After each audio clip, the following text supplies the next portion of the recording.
I am Slick Nick, your personal certified Enneagram coach. If you'd like to learn more about your Enneagram, hey, just keep watching these videos, right? Or you can click the link right there and that'll take you to Amazon. You'll spend about 15 bucks and a few days later you'll have this book. It's so awesome. It really helped me understand what Enneagram I am, which by the way is a 7, the enthusiast with that 8 wing, the challenger.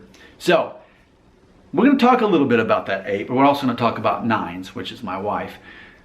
Because this is my observation, and I could easily be wrong, but one of the things this book teaches is that number 9s often are drawn to the military. They want to serve in the military. My dad is a 9, and sure enough, he was in the National Guard for several years. So I saw that with him. But a lot of people I know who are in the military or have been in the military are definitely 9s, the Peacemaker.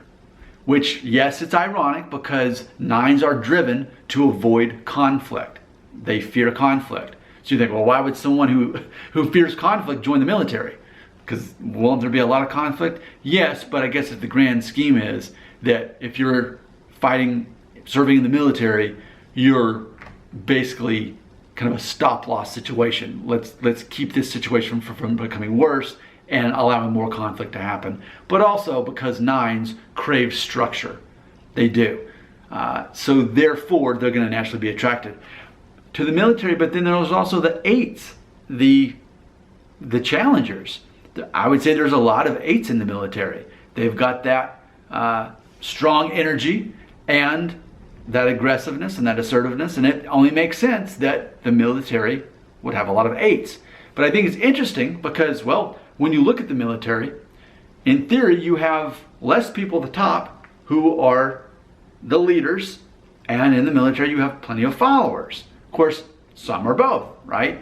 But I think that's interesting. In theory, maybe people who swing more so the way of 8 are going to be the ones commanding others, and then the true 9s are more the followers.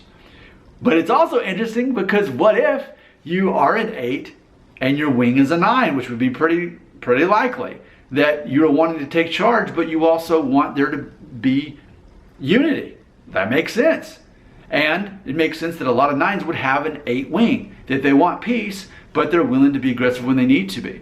So in theory, it seems like if you're going to join the military, the likelihood of you having either being an 8 or a 9 or having one of those wings, or 8, 9, 9 wing, either way, pretty likely. I would say perhaps least likely to join the military, this guy. 7, the enthusiast. I want to feel free. I do not want people telling me what to do. I do not want to feel like I'm trapped in this certain place that I don't want to be. I don't want to feel punished or bored.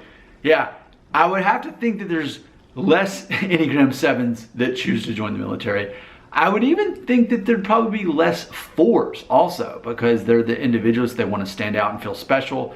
Seems like a horrible way to stand out and feel special to join the military. That's kind of the opposite. So I would say, if I were to guess, there's less Enneagram 4s and 7s that choose to join the military, but there's more 8s and 9s. That's pretty cool idea that I came up with thanks to me being certified as an Enneagram coach.